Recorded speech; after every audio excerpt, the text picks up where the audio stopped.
अर्जुन कहले, हे कृष्ण, जो मनुष्य माने शास्त्र विधि त्याग करी श्रद्धायुक्त होई देवादी को पूजा करती सेमानंकर स्थिति कौन हुए? सात्विकी ना राजसी ना तामसी? श्री भगवान कहले, मनुष्य मानकर सही शास्त्रीय संस्कार रहित केवल स्वभाव उत्पन्न श्रद्धा सात्विकी राजसी तथा तामसी एपरी तीन प्रकार होता है। ताहा तुम मोठार शुण।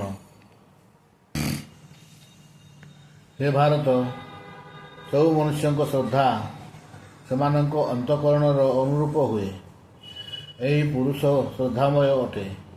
एणु जो पुरुष जेपरी श्रद्धावान अटंती से स्वयं मध्य सेपरी ही अटंती। सात्विक पुरुष देवता मानू, राजस पुरुष माने यक्ष और राक्षस मानू एवं तामस पुरुष माने प्रेत और भूत मानू पूजा करती। जो माने शास्त्र विधि रहित केवल मनकल्पित घोर तप आचरण करती तथा दंभ और अहंकार युक्त तथा कामना आसक्ति और बलर अभिमान मध्य युक्त शरीर रूप में अवस्थित भूत समुदाय को एवं अंतकरण में अवस्थित मते परमात्मा को मध्य क्रूश कराउथवा सही अज्ञान मान को जीतपूर्वक आसुर स्वभाव धरिथिबा लोक बोली जान। आहार मध्य लोकों प्रकृति भेदरे तीन प्रकार प्रिय हुए एवं यज्ञ तप और दान मध्य सेहीपरि तीन तीन प्रकार अटे। सेगुड़िकर पार्थक्य तुम मोठार शुण। जो आहार आयु बुद्धि बल आरोग्य सुख एवं प्रीतिवर्धनकारी रसयुक्त स्निग्ध एवं स्थिर तथा स्वभावतः मन को प्रिय ताहा सात्विक पुरुष मानकर प्रिय। पिता खटा लुणिया अति उष्ण राग रुक्ष दाहकारक एवं दुख चिंता तथा रोग उत्पन्न करुवा आहार राजस पुरुषर प्रिय। जो खाद्य अधसिद्ध रसरहित दुर्गंधयुक्त बासी और अईठा तथा अपवित्र सही खाद्य तामस पुरुषर प्रिय। जो यज्ञ शास्त्र विधि नियत जहाँ करवा ही उचित बोली मन को समाहित करी फल इच्छा करू नथिबा पुरुषों द्वारा करा जाए ताहा सात्विक। किंतु हे अर्जुन, केवल दंभाचरण पाई अथवा फल प्राप्ति उद्देश्य रखी जो यज्ञ करा जाए सही यज्ञ को तुम्हें राजस बोली जान। बिना मंत्र बिना दक्षिणारे और बिना श्रद्धारे करा जाउथवा शास्त्र विधि रहित तथा अन्नदान रहित यज्ञ को तामस यज्ञ बोली कहा जाए। देवता ब्राह्मण गुरु एवं ज्ञानीजनकर पूजन पवित्रता सरलता ब्रह्मचर्य एवं अहिंसा यहाँ को शरीर संबंधी तप कहा जाए। जहाँ उद्वेग सृष्टि करे नहीं, जहाँ प्रिय हितकर एवं यथार्थ भाषण तथा जहाँ वेदशास्त्र पठनर एवं परमेश्वर नाम जप करिवार अभ्यास ताहाकु ही वाणी संबंधी तप कहा जाए। मनर प्रसन्नता शांत भाव भगवत चिंतन करिवार स्वभाव मनर विग्रह एवं अंतकरण स्थित भाव मानकर सम्यक पवित्रता यह सबको मन संबंधी तप कहा जाए। फल इच्छा करुनथिबा योगी पुरुष मानक द्वारा परम श्रद्धार सहित करा जाउथवा सही पूर्वोक्त कायिक वाचिक और मानसिक तीन प्रकार तप को सात्विक तप कहती।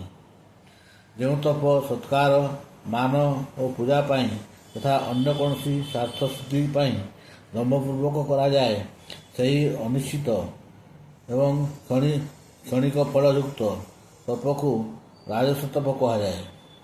जो तप मूढ़ता पूर्वक जीव धरी मन वाणी और शरीर पीड़ा सहित अथवा अन्यर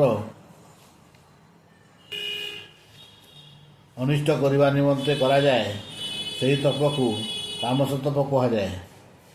ଦାନ ଦେବା ହିଁ କର୍ତ୍ତବ୍ୟ ଏପରି ଭାବ ରଖି ଯେଉଁ ଦାନ ଦେଶ କାଳ ଓ ପାତ୍ର ପ୍ରାପ୍ତ ହେଲେ ପ୍ରତ୍ୟୁପକାର ଆଶା ନ ରଖି ଅନୁପକାରୀକୁ ନିଃସ୍ୱାର୍ଥ ଭାବରେ ଦିଆଯାଏ ସେହି ଦାନକୁ ସାତ୍ତ୍ୱିକ ଦାନ କହନ୍ତି। କିନ୍ତୁ ଯେଉଁ ଦାନ ଦେଶପୂର୍ବକ ତଥା ପ୍ରତ୍ୟୁପକାର ପାଇବା ନିମନ୍ତେ ଅଥବା ଫଳପ୍ରାପ୍ତି ଉଦ୍ଦେଶ୍ୟରେ ଦିଆଯାଏ ସେହି ଦାନକୁ ରାଜସ ବୋଲି କୁହାଯାଏ।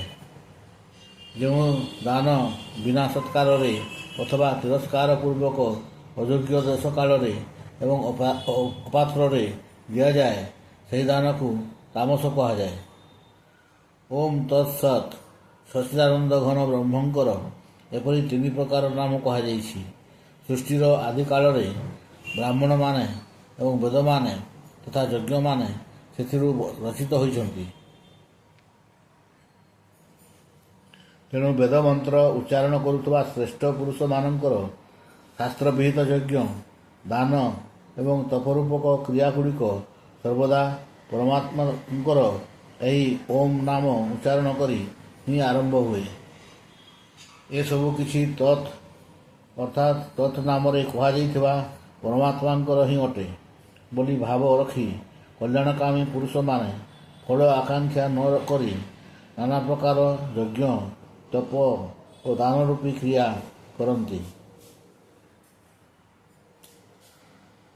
ସତ୍ ପରମାତ୍ମାଙ୍କର ଏହି ନାମ ସତ୍ୟ ଭାବରେ ଏବଂ ଶ୍ରେଷ୍ଠ ଭାବରେ ପ୍ରୟୋଗ କରାଯାଏ ତଥା ହେ ପାର୍ଥ ଉତ୍ତମ କର୍ମରେ ମଧ୍ୟ ସତ୍ ଶବ୍ଦ ପ୍ରୟୋଗ କରାଯାଏ।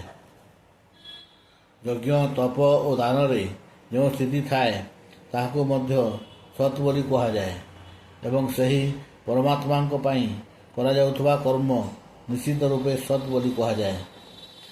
ହେ ଅର୍ଜୁନ, ବିନା ଶ୍ରଦ୍ଧାରେ କରାଯାଉଥିବା ହୋମ, ଦିଆଯାଉଥିବା ଦାନ ଏବଂ କରାଯାଉଥିବା ତପ ତଥା ଅନ୍ୟାନ୍ୟ ଶୁଭ କର୍ମକୁ ଅସତ୍ ବୋଲି କୁହାଯାଏ। ତେଣୁ ସେସବୁ ଇହଲୋକରେ ଲାଭଦାୟକ ନୁହେଁ କି ମରିବା ପରେ ମଧ୍ୟ ଲାଭଦାୟକ ନୁହେଁ। ହରି ଓମ୍ ତତ୍ସଦିତି। ଶ୍ରୀମଦ୍ଭଗବଦ୍ଗୀତା ଉପନିଷତ୍ସୁ ବ୍ରହ୍ମବିଦ୍ୟାୟାଂ ଯୋଗଶାସ୍ତ୍ରେ ଶ୍ରୀକୃଷ୍ଣାର୍ଜୁନ ସମ୍ବାଦେ ଶ୍ରଦ୍ଧାତ୍ରୟ ବିଭାଗ ଯୋଗ ନାମ ସପ୍ତଦଶୋଧ୍ୟାୟ। ହରି